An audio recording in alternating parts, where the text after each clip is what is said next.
The afternoon sun cast a golden hue over Summit Creek, a quiet town known for its manicured lawns and silent respectability. Children's laughter echoed faintly from backyards. Wind rustled through the orange-tinged trees of Sterling Avenue. Everything was calm, until the sudden screech of tires shattered the air like glass. A black and white Summit Creek police interceptor jerked to a halt near the sidewalk, nearly clipping a mailbox. Doors flew open. 2 officers stormed out, one young, jittery, unsure, the other older, scowling, confident in the wrong ways. Officer Leo Kent, still new to the badge, followed Officer Dean Miller, a man whose face seemed permanently curled in suspicion.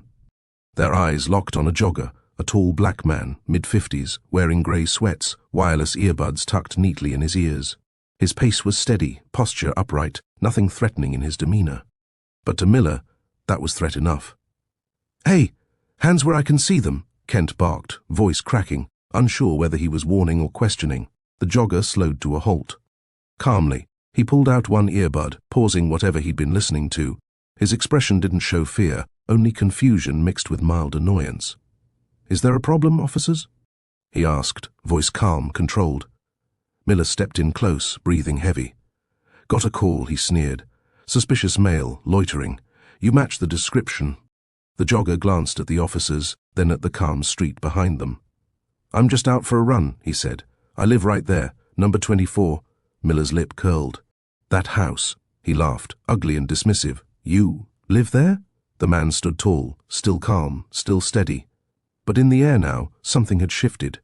And it wouldn't be long before the shift became a storm. Officer Dean Miller had seen a lot in his years on the force, but what he couldn't stomach was someone who didn't know their place. And today, this jogger, standing tall, not flinching, set something ugly boiling beneath Miller's badge.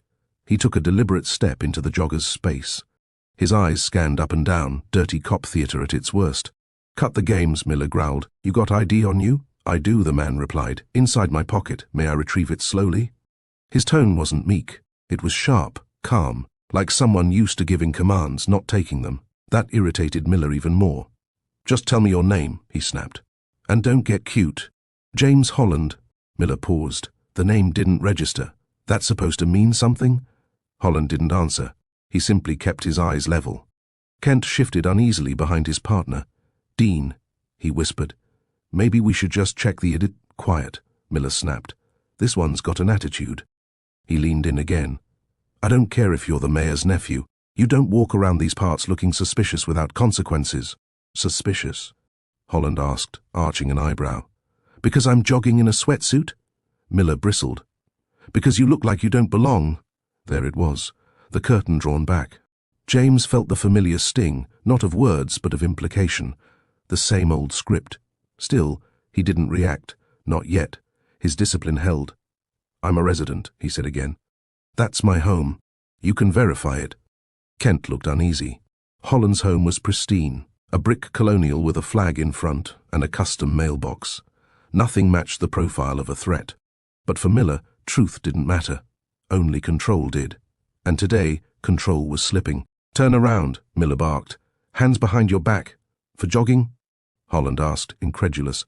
For resisting questioning and matching a description, Miller snapped back, already reaching for his cuffs. "Officer, I've done nothing wrong, and I am not resisting. You have no legal grounds to detain me." "Are you a lawyer now?" Miller growled. "I know my rights," Holland replied, still not moving. The pause between them was electric, one man trying to provoke, the other refusing to be provoked. That's what enraged Miller the most. Holland wasn't scared. Kent shifted nervously. "Maybe we should just verify his address first. I mean, he said it's right there." Miller spun on him. "You questioning me now, rookie?"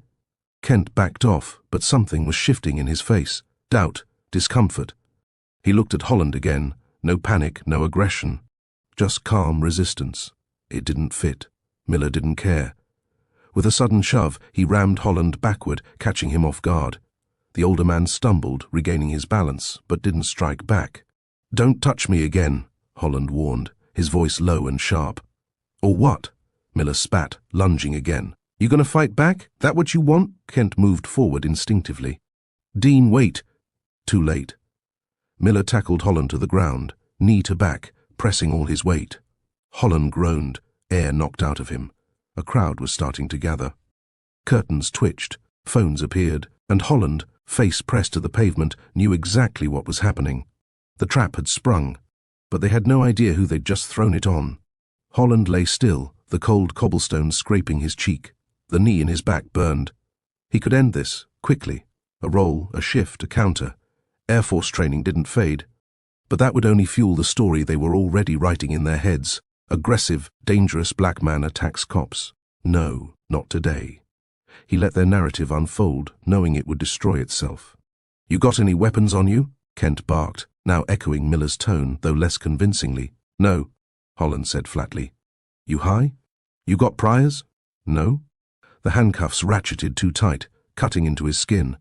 Holland felt the sting of metal, the insult of it. Not once in combat had he been made to feel this powerless. Not once. "What's your full name?" Kent asked, leaning close. Holland waited, breathing through pain. Then calmly he spoke. "Before I give you anything else, understand this. You've just committed an unlawful arrest. Excessive force, racial profiling, all of it, recorded, not just by your body cams, but by at least 5 high-definition security cameras on this street. My neighbors have already called your precinct. Some of them are judges." Miller froze. Kent paled. Holland didn't raise his voice. He didn't have to. "I'm giving you a direct order," he continued. "Call your shift commander. Tell them you've detained James Holland." Miller laughed, hollow and forced. "Why don't you tell us who you really are, James Holland?" "I will," Holland said, his voice now a blade. "And when I do, your careers will already be over." The air around them shifted again. Something was coming, and it would be unstoppable. Kent hesitated, radio trembling in his hand. "Dispatch, this is Unit 5 Billions. We've detained a suspect, James Holland, requesting direction." A pause, then static, then chaos. "Say that name again." A voice crackled back, panicked. Kent flinched. James Holland. He identified himself. Why? Is there a—" A voice interrupted, sharp and frantic. "You idiots. General James Holland? Are you out of your damn minds?" Kent's blood drained. Miller blinked. "General? You stay put. Do not touch him again. I'm en route. If he's hurt—" The transmission cut. Silence.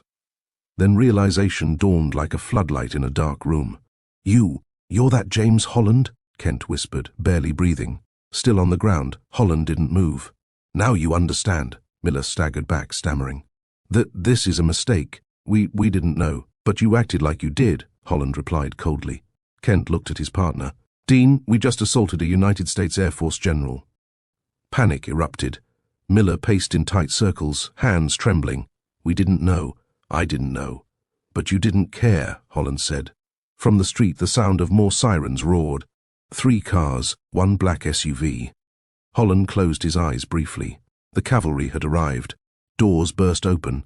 Chief Morrison emerged from the black SUV, face pale. Behind him, Lieutenant Russo looked sick. They pushed through the small crowd, past stunned officers, straight to the man still on the ground. "General Holland!" Morrison shouted, voice tight with horror. "My God, what happened here?" He turned furiously to Kent and Miller. "You two, what have you done?" Russo was already pulling keys from his belt. Kneeling beside Holland, he fumbled to remove the cuffs. Kent stepped back, trembling. Miller stood frozen, his mouth slightly open, breathing shallow. The cuffs clicked free. Holland sat up slowly. His back was sore, his wrists stung, but his posture still perfect. Morrison extended a hand. Holland didn't take it. "Chief," he said, voice firm, "your apologies mean little right now. You have a department to answer for." Morrison nodded, visibly sweating. "Yes, sir, absolutely." Holland turned his gaze to Miller and Kent, now standing like statues stripped of purpose. "These men didn't just abuse their authority," Holland said, voice rising. "They profiled, they assaulted, and they violated the very code they swore to uphold." The crowd watched in stunned silence, phones still recording. Holland stood. Even without a uniform, he radiated command. He didn't shout, he didn't need to, because everyone listened. Chief Morrison turned to Russo, voice like cracked stone. "Escort these two. Strip them of badge and weapon, effective immediately. Unpaid suspension, full review. Civilian complaint." "Yes, Chief." Russo approached Kent and Miller, holding out his hand. "Your gear. Now." Kent moved first, eyes glassy. His hands trembled as he removed his belt, the Velcro rip sounding like a final sentence. Then his firearm. Then his badge. Miller resisted. "This isn't fair. He tricked us." "No," Holland said quietly. "You did this to yourselves." Miller's anger collapsed. He unpinned his badge, handed it over. Russo nodded once, curt. "Let's go." The two officers were led away, stripped of authority, stripped of pride. Holland watched, not with glee but with clarity. The system had failed him, but justice, for once, hadn't. The hospital room was quiet, save for the rhythmic beep of machines. General Carter lay propped against a pillow, 4 in his arm, his face bruised but composed. His daughter, Maya, sat beside him, eyes red from tears but blazing with fury. Captain Ruiz entered, her posture rigid. Behind her trailed a stiff police chief named Donald Hale. He looked like he'd swallowed a lemon. "General Carter," Ruiz began, "I can't begin to express how sorry." He raised a hand, calm, sharp, powerful. "Save it. I'm not here for sympathy." Hale cleared his throat nervously. "We didn't know who you were, sir. If we had—" "That's the point, Chief," Carter interrupted, eyes cold. "You shouldn't have to know someone's rank to treat them like a human being." Ruiz nodded solemnly. "The officers, Miller and Kent, are both suspended pending investigation." Carter leaned forward. "That's not justice. That's damage control." The silence thickened. Carter turned to Maya. "Pull the packet." She opened her bag and handed over a thick file. Carter tossed it onto Hale's lap. "What's this?" the chief asked. "Every incident report of excessive force involving Officer Miller. 27 complaints, all ignored. This isn't new, it's a pattern, and I'm filing federal charges." Ruiz's eyes widened. Hale stammered. "Federal?" "You see, Chief," Carter said, voice like steel, "I don't just command troops. I advise on policy, national reform. Congress knows my name. This doesn't stop at your department." Ruiz gave a quiet nod of respect. "Understood, sir." The old general lay back.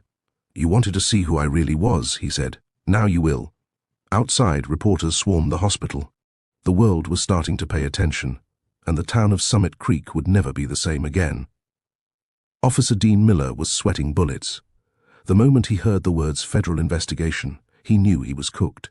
He wasn't just facing suspension, he was staring down the barrel of his own reckless past, and it was coming back with a vengeance. He stormed into his tiny apartment, slamming the door shut behind him. His phone was buzzing non-stop. Calls from the union, emails from internal affairs, even old buddies from the academy texting things like, "Dude, what did you do?" Miller tossed his badge on the table. It looked smaller than usual.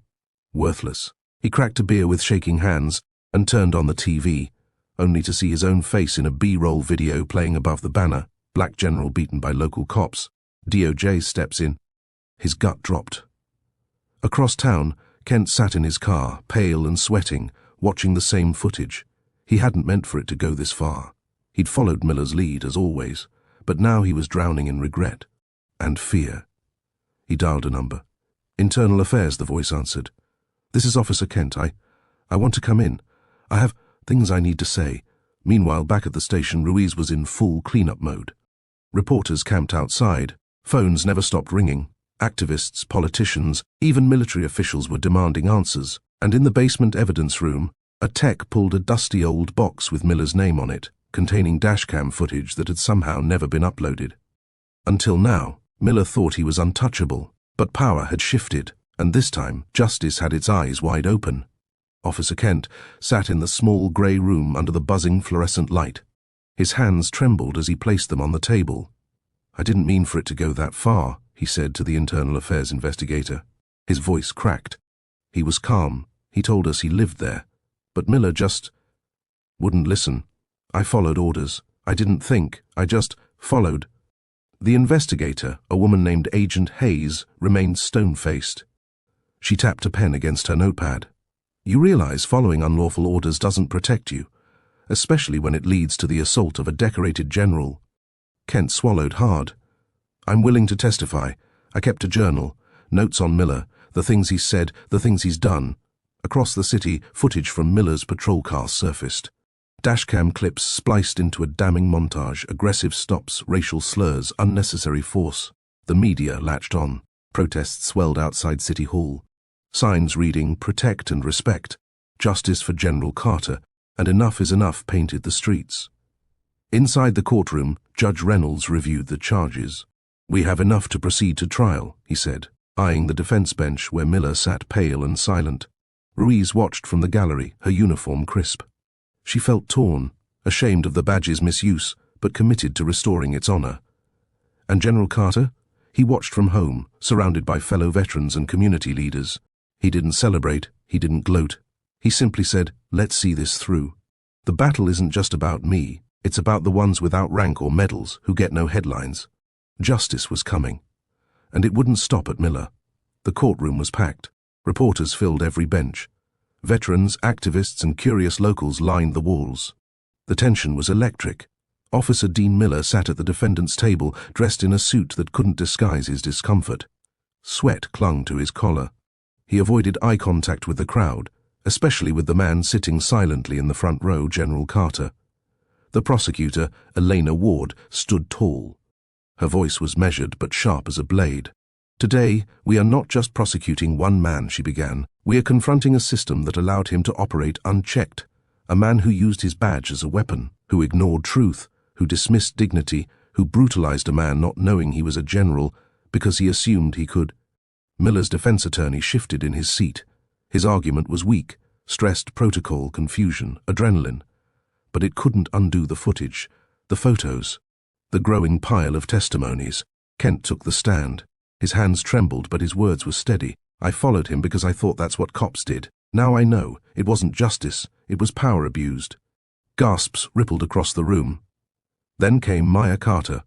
She told the jury about her father, his service, his character, and the fear she felt watching him battered in a hospital bed. When General Carter finally took the stand, the room fell silent. "I've led men into war," he said. "I've negotiated with world leaders, but nothing prepared me for being treated like an animal by the people sworn to protect me, because of the color of my skin." The jury leaned in. Justice wasn't just an idea now, it was breathing inside that room. The jury deliberated for 6 tense hours. Outside, the courthouse was surrounded by a peaceful crowd. Veterans stood side by side with young activists. Reporters live-streamed every moment. People waited, not just for a verdict, but for validation that the system could maybe still work. Inside, the judge returned to the bench. The foreperson stood. "In the case of Officer Dean Miller," she said, voice steady, "we find the defendant guilty on all counts." A gasp filled the room. Maya exhaled sharply, gripping her father's hand. Carter didn't move. He simply nodded, eyes forward. The judge banged the gavel. "Sentencing will take place in 30 days. Court is adjourned." Miller was cuffed in front of the cameras. For the first time, the world saw a cop face consequences. News stations ran headlines like, "General beats racism in court, cops held accountable in historic case." But behind the triumph, General Carter remained quiet. At a press conference the next day, he stood before the nation. "This victory," he said, "isn't about rank, it's about worth. I wore a uniform overseas, but I came home to a battlefield I never expected." He paused. "I'll keep fighting. For reform, for truth, for the countless others who never got their day in court." The applause was thunderous, but the work had just begun. In the months that followed, Summit Creek was no longer the same. The police department underwent a massive overhaul. Chief Hale stepped down under pressure. Captain Ruiz was promoted to interim chief, and her first act was mandating body cams, racial bias training, and an independent review board. Miller's conviction triggered statewide audits of police departments. Other officers with complaints were investigated. Some were suspended, others resigned before they could be fired. General Carter met with state lawmakers, advocating for the Respect Act, a bill requiring every officer to undergo annual psychological and racial sensitivity evaluations. Within weeks, the bill passed its first vote. Maya started a non-profit named Honor Without Rank, providing legal aid to victims of racial profiling and police abuse. Social media lit up with messages from across the country. "Because of General Carter, my son isn't afraid to walk to school. This story changed my life." Finally, someone stood tall and didn't back down. The ripples of one unjust arrest had become waves of reform. And while Carter didn't seek attention, he couldn't walk down the street without being recognized now.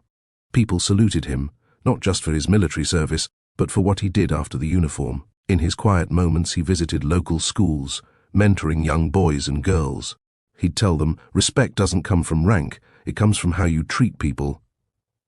1 year later, The city unveiled a bronze statue in front of the courthouse. It wasn't of Carter in uniform or holding medals. It was a simple image, him standing tall, hand outstretched, as if offering help.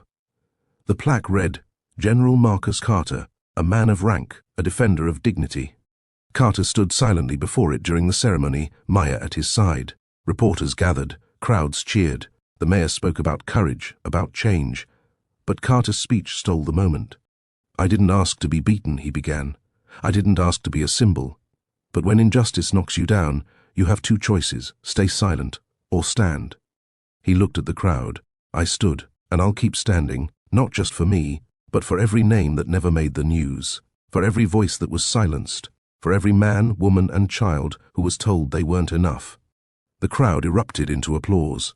Later, as the sun dipped low, Carter walked the courthouse steps where his life had changed forever.